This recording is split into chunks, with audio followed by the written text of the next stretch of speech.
สบายดีสบายดี อ่ะสบายดีพี่น้องทั้งหลายเนาะ ในเวลานี้จะอัดอยากจะใช้โซเชียลมีเดีย Facebook กับบเพียงแต่เวลาเนี่ยทุกช่วงทุกระยะก็อยากใช้ระบบ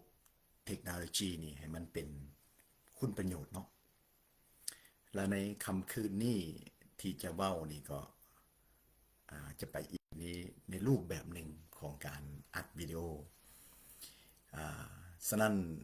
ในวันนี้อยากจะอัดวิดีโอที่จะส่งขอความขอบใจแล้วก็ทั้งประทับใจทั้งขอบใจทั้งดีใจและทั้งให้กำลังเนาะในวันนี้จะเจาะจงไปถึงบุคคลคนหนึ่งเป็นนักธุรกิจรุ่นใหม่เนาะเป็นคนหนุ่มที่มีประสบการณ์กับความสำเร็จในด้านธุรกิจก็คือวินเวลลิมเนาะก็ได้เห็นวิดีโอได้เห็นคลิปของเพิ่นฉะนั้นถ้าผู้ใดฟังแล้วโดยเฉพาะถ้าผู้ใดรู้จักทีมงานของเพิ่นหรือรู้จักเพจหรือคอนเน็กชันจังได๋ก็ส่งข้อความนี้ไปหาวินเวลลิมด้วยเนาะโอเคฉะนั้นอยากจะแนะนำตัวในหนึ่งเนาะเพราะว่าก็เฮาก็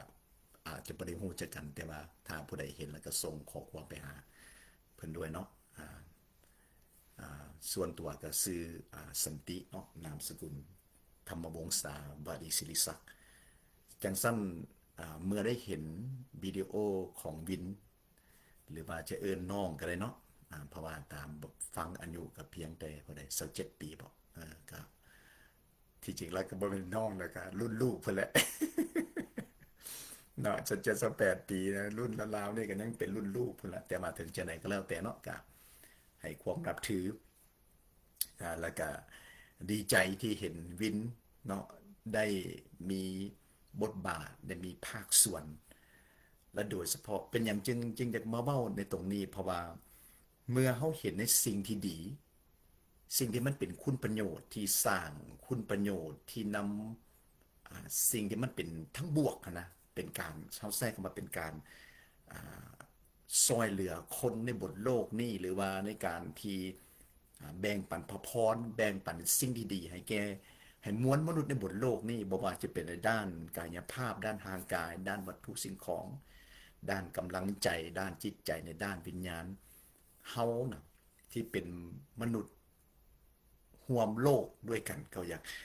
จะสนับสนุนและก็อยากส่งเสริมเนาะและประการแรกก็ดีใจแล้วก็ทั้งดีใจทั้งประทับใจแล้วก็ขอบใจที่ได้เป็นโดยเฉพาะวินเวลลิมที่ได้เป็นทั้งตัวแทนของคนลาวก็ได้เนาะในการโดยเฉพาะในเหตุการณ์ที่เกิดขึ้นในบดลมานี่ก็คือในภัยพิบัติ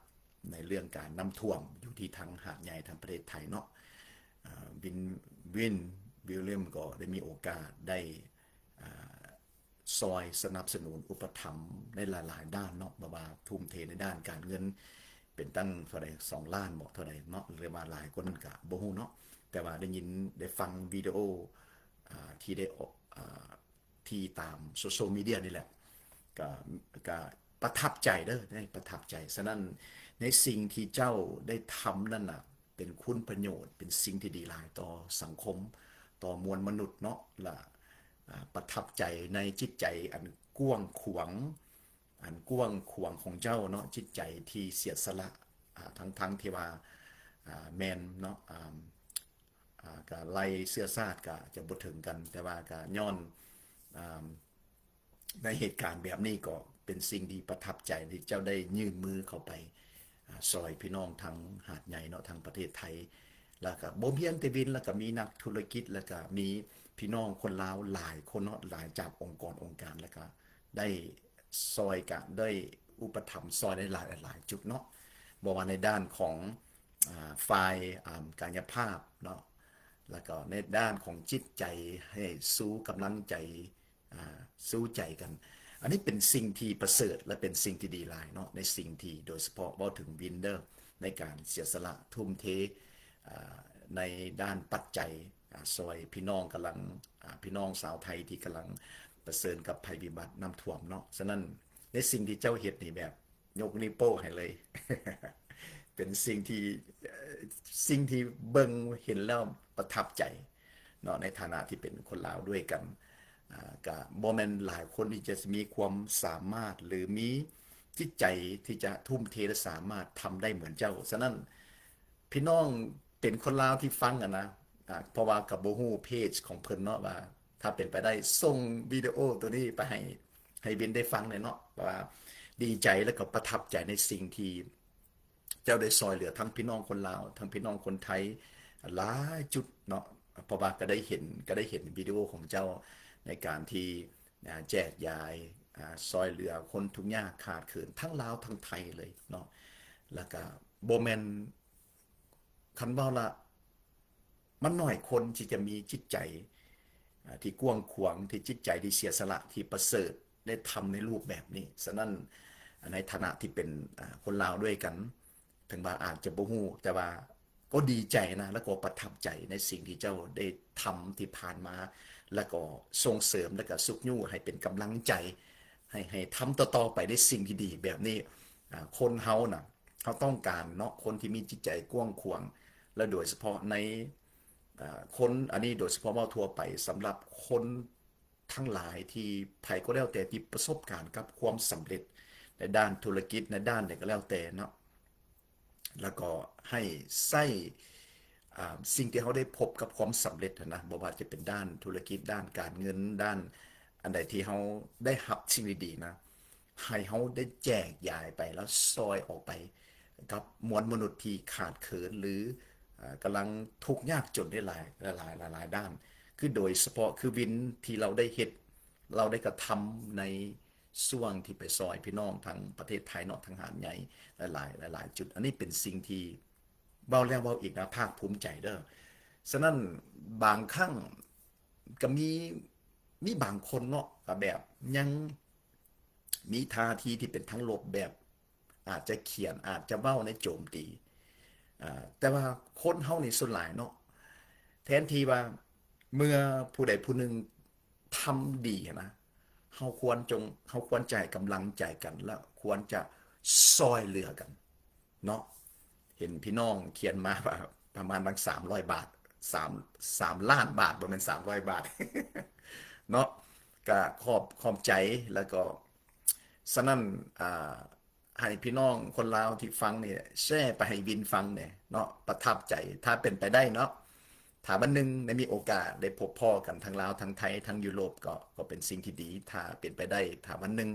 ได้มีโอกาสได้คุยกันล้มกันก็เป็นสิ่งที่ดีเขาจะอยู่ใส่ก็แล้วแต่เนาะพี่น้องลาวไทยเขาก็คำว่าถึงสายเลือดมันก็ใกล้เคียงกันอยู่นั่นแหละเนาะให้เขาหักแพงกันโดยเฉพาะในช่วงวิกฤตช่วงที่มันมีช่วงที่เขาตกทุกข์ได้ยากมีปัญหาและนี่เป็นสิ่งที่ดีที่เขาควรจะยื่นมือเข้าไปซอยในหลายๆด้านเนาะฉะนั้นอันนี้ในฐานะถ้าบินฟังอยู่เนาะเพราะว่าอันนี้เป็นฐานะเป็นผู้รับใช้ของพระเยซูคริสต์เป็นคริสเตียนเป็นผู้เชื่อในพระเยซูคริสต์เป็นศิษยาภิบาลเป็นนักเทศก็ได้จะอวยพรวินในด้านของฝ่ายวิญญาณอยากให้วินวิลเลียมเนี่ยกลายเป็นมหาเศรษฐีในฝ่ายวิญญาณด้วยเดี๋ยวนี้เจ้าเป็นเศรษฐีเจ้าเป็นคนที่หังมีในด้านวัตถุสิ่งของเงินทองแล้วแต่ในฐานะที่เป็นผู้รับใช้และเป็นอาจารย์ของคริสเตียนอยากจะอวยพรอยากกล่าวคำอวยพรและคำอธิษฐานอ้อนวอนเพื่อสิทธิ์ของเจ้าแล้วก็เพื่ออนาคตโดยเฉพาะในด้านของฝ่ายวิญญาณเนาะฉะนั้นก็คือเบ้าแล้วเบ้าอีกเนาะดีใจแล้วก็ประทับใจอยากให้วินนี่ทำต่อไปเนาะยังมีพี่น้องลาวไทยเขาหลายบ่อนหลายทีต้องการซอยเหลือเขาที่เป็นมนุษย์ในบนโลกนี่นะในสิ่งใดที่เขาได้รับสิ่งดีๆบ่ว่าจะเป็นด้านฝ่ายจิตใจด้านวิญญาณจิตใจห่างกาย เฮาก็เอาสิ่งเหล่านั้นมาซอยเหลือกันมาให้กำลังใจกันมาเสริมสร้างกันเพราะในความเป็นจริงแล้วมนุษย์ก็ประกอบด้วย3อย่างนะมีวิญญาณและจิตใจและร่างกายเนาะแต่อาจารย์นี่ก็จะเน้นเป็นเรื่องของฝ่ายวิญญาณเนาะมนุษย์มีวิญญาณฉะนั้นวินได้กลายเป็นพระพรเป็นกำลังใจให้แก่พี่น้องทางประเทศไทยเนาะแล้วก็เหตุการณ์อยู่ทั้งลาวเหมือนกันเนาะในด้านของกายภาพในด้านของทางกายในด้านวัตถุแต่อาจารย์ก็จะอวยพรบินในด้านของฝ่ายวิญญาณเนาะจังสั้นก็จะใช้เวลาสั้นๆในตรงนี้ที่จะอัดคลิปที่จริงบ่เคยเห็นทำแบบนี้มาก่อนนะเพราะว่าสลายก็จะเทศจะสอนเกี่ยวกับเรื่องพระคำของพระเจ้านะในเรื่องของความเชื่อในเรื่องของหลักความเชื่อของคริสเตียนหรือผู้เชื่อศรัทธาในองค์พระเยซูคริสต์แต่ว่าวันนี้จะแบบอัดคลิปตัวนี้ส่งอยากส่งข้อความไปหาวินฉะนั้นผู้ใดได้ฟังก็แชร์ไปให้วินได้ฟังเนาะได้ฟังด้วยนะแล้วก็จะอธิษฐานได้โอเคฉะนั้นจะอธิษฐานอวยพรในด้านของทางกายนี่เจ้ามีอยู่แล้วเจ้าหังมีอยู่แล้วเจ้าล้นเหลือล้นลังไหลอยู่แล้วเนาะแต่อยากให้เจ้าอยากอวยพรเจ้าในด้านของฝ่ายวิญญาณและในด้านของจิตใจในกายภาพในด้านทางกายเนี่ยเจ้ามีเพียงพอจนล้นเหลือแล้วแต่อยากให้เจ้าล้นเหลือให้เป็นมหาเศรษฐีในฝ่ายวิญญาณอีกด้วยในฝ่ายจิตใจเนาะมาจะอธิษฐานด้วยกันเอาสั้นๆแล้วกันถ้าวินได้ยินได้ฟังก็ทักมาก็อยากล้มอยากอวยพรในด้านของฝ่ายวิญญาณเหมือนกันจะขออวยพรและขออธิษฐานเพื่อชีวิตของวินเนาะในอนาคตพระเจ้าพระบิดาในเวลานี้ลูกขอบคุณพระเจ้าสำหรับชีวิตของวินและลูกอธิษฐานสำหรับชีวิตของวินขอพระเจ้าทรงอวยพรเพิ่มเติมในชีวิตของเพิ่นทวีคูณขึ้นอย่างมากมายบ่ว่าในด้านการงานด้านธุรกิจในด้านสุขภาพแต่ยิ่งไปกว่านั้นลูกอธิษฐานสำหรับจิตวิญญาณของวินพระบิดาเจ้าขอพระเจ้าโปรดเมตตาขอพระเจ้าโปรดประทานความรอดพ้นผ่านองค์พระเยซูคริสต์ผู้ทรงเป็นพระเจ้าลงมาตายบนไม้กางเขนเพื่อมนุษย์ทั้งหลายผู้ทุกคนที่เชื่อและวางใจในพระเยซูคริสต์นั้นจะได้มีชีวิตนิรันดรคือชีวิตฝ่ายวิญญาณจะบ่มีวันตายลูกอธิษฐานให้วินได้มาพบกับพระเยซูเพื่อจะเป็นผู้หั่งมีร่ำรวยในด้านของฝ่ายวิญญาณจะได้พบชีวิตนิรันดรและจะเป็นพระพรให้แก่พี่น้องลาวพี่น้องไทยและหลายคนต่อไปบ่ว่าในด้านของวัตถุในด้านวัตถุสิ่งของและในด้านของจิตใจในด้านของฝ่ายวิญญาณขอพระเจ้าโปรดเมตตาขอพระเจ้าโปรดสงสารและขอพระเจ้าเพิ่มทวีคูณขึ้นมาอีกเริ่มจากฝ่ายวิญญาณก็คือให้ความรอดพ้นลงมาเหนือชิดของวินตลอดถึงครอบครัวเสื้อสายตระกูลของเพิ่นก็เช่นเดียวกันตลอดถึงพี่น้องทุกคนพี่น้องลาวไทยที่ยังบ่ได้พบยังบ่ได้ฮู้จักองค์พระเยซูคริสต์องค์นี้ลูกอธิษฐานขอพระเจ้าทรงโปรดเมตตาให้พี่น้องทั้งลาวทั้งไทยบ่เพียงแต่ทั้งลาวทั้งไทยลูกอธิษฐานให้มนุษย์ในบนโลกนี้ที่จะได้พบกับพระเยซูเป็นการส่วนตัวที่จะฮู้จักพระเจ้าพระเยซูคริสต์ผู้สร้างฟ้าสวรรค์และแผ่นดินโลกสร้างจักรวาลผู้ประทานลมหายใจชีวิตนี้พระเจ้าขอพระเจ้าโปรดเมตตาขอพระเจ้าเปลี่ยนแปลงสถานการณ์วิกฤตที่เลวร้ายโดยเฉพาะในภัยวิบัติน้ำท่วมอยู่หาดใหญ่อยู่ทั้งประเทศไทยให้เป็นให้ขอพระเจ้าที่จะเทินแต่ขอพระเจ้าที่จะเปลี่ยนแปลงนำการฟื้นฟูนำการเยียวยารักษานำความหวังและนำความรอดพ้นผ่านองค์พระเยซูคริสต์และขอพระเจ้าใส่ผู้รับใส่ของพระเจ้าคริสเตียนโดยเฉพาะขอบคุณพระเจ้าที่ลูกได้เห็นผู้รับใส่ของพระเจ้าหลายองค์กรหลายจุดคนงานของพระเจ้าได้เข้าไปซอยบอกว่าทั้งโดยเฉพาะทั้งพี่น้องทั้งไทยขอบคุณพระเจ้าก็เห็นอีกผู้หนึ่งก็เห็นอาจารย์แช่มได้เข้าไปทีมงานก็ขอบคุณพระเจ้าขอพระเจ้าทรงอวยพรเพิ่มเติมกันมาอีกและไทยก็แล้วแต่ที่ลูกยังบ่ได้ออกสื่อขอการอวยพรลงมาเหนือมาถึงสิทธิ์ของพี่น้องทั้งลาวทั้งไทยในการเป็นน้ำหนึ่งใจเดียวกันในการซอยเหลือในสิ่งที่กำลังเกิดขึ้นโดยเฉพาะในสถานการณ์อยู่ที่ทางหาดใหญ่ทางประเทศไทยนี่ ขอบคุณพระเจ้าสำหรับสำหรับพี่น้องเรานี่ผู้ที่มีแล้วก็ขอพระเจ้าเพิ่มเติมขึ้นมาอีกบ่ว่าในด้านการเงินในด้านสุขภาพในด้านของจิตใจวิญญาณขอพระเจ้าเพิ่มทวีคูณขึ้นผู้ที่ยังบ่ได้รับผู้ที่ยังบ่ได้พบยังบ่ได้พ่อยังบ่มีขอการเปิดตาใจให้ได้พบโดยเฉพาะสันติสุขโดยเฉพาะความหวังโดยเฉพาะชีวิตนิรันดร์ในองค์พระเยซูคริสต์เจ้าลูกขอบคุณพระเยซูสำหรับวันนี้โดยพิเศษสำหรับวินเวลเลียมขอความเมตตาขอการเปิดตาใจในด้านของฝ่ายวิญญาณในสิ่งที่เพิ่นมีแล้วในด้านวัตถุสิ่งของเงินทองแต่ขอเพิ่นได้ร่ำรวยในด้านของฝ่ายวิญญาณในด้านของจิตใจที่มีจิตใจที่เต็มล้นในความหักที่มาจากพระเจ้าจิตใจที่เต็มล้นด้วยสันติสุขด้วยความซื่นสมยินดีมีพลังและให้ชีวิตกายเป็นท่อพระพรทรงต่อพระพรให้แก่คนอื่นๆต่อๆไปและลูกอธิษฐานสำหรับทุกคนที่ต้องการการฟื้นฟูต้องการการเยียวยาและรักษาบาดแผลภายในและโดยเฉพาะพี่น้องทั้งประเทศไทยทั้งหาดใหญ่ที่กำลังลื้อฟื้นกำลังลื้อฟื้นชีวิตแต่ละคนแต่ละครอบครัวสังคมขึ้นมาใหม่ลูกขอพระเจ้าเมตตาบ่เพียงแต่พี่น้องในหาดใหญ่ทั้งประเทศไทยและพี่น้องทั้งประเทศลาวและหลายจุดหลายบอนที่กำลังลำบากที่กำลังขัดสนที่กำลังต่อสู้กับชีวิตหลายรูปแบบลูกขอการทำงานที่มาจากพระวิญญาณบริสุทธิ์ของพระเจ้าที่จะซอยสู่พี่น้องบ่ว่าพี่น้องเหล่านี้จะอยู่ประเทศใดอยู่ในสถานการณ์ใดขอพระหัตถ์ของพระเจ้าเหยียดออกขอฤทธิ์เดชหมายสำคัญและการอัศจรรย์การปลดปล่อยการฟื้นฟูที่จะเกิดขึ้นในท่ามกลางพี่น้องลาวไทยและมนุษย์ในบนโลกนี้ขอให้เพื่อคนเหล่านี้จะได้กลับมาหาพระเจ้าผู้สร้างฟ้าสวรรค์และแผ่นดินโลกและสร้างมนุษย์ทุกคนคือองค์พระเยซูองค์นี้ขอพระเจ้าเมตตาขอพระเยซูคริสต์เจ้าโปรดเมตตาซอยสู่พี่น้องเรานี้ด้วยเถิดลูกขอบคุณพระเยซูขอพระเยซูได้รับเกียรติขอการอวยพรสันติสุขไสสนะกำลังความบังเสรีภาพการปลดปล่อยการเยียวยารักษาล้นลังไหล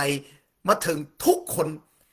ที่เปิดใจที่เชื่อในองค์พระเยซูองค์นี้และทุกคนที่เปิดใจที่ฟังคำอ้อนวอนของลูกให้ได้รับการแตะต้องรับการปัวแปลงรับการเยียวยารักษารับการปลดปล่อยในพระนามพระเยซู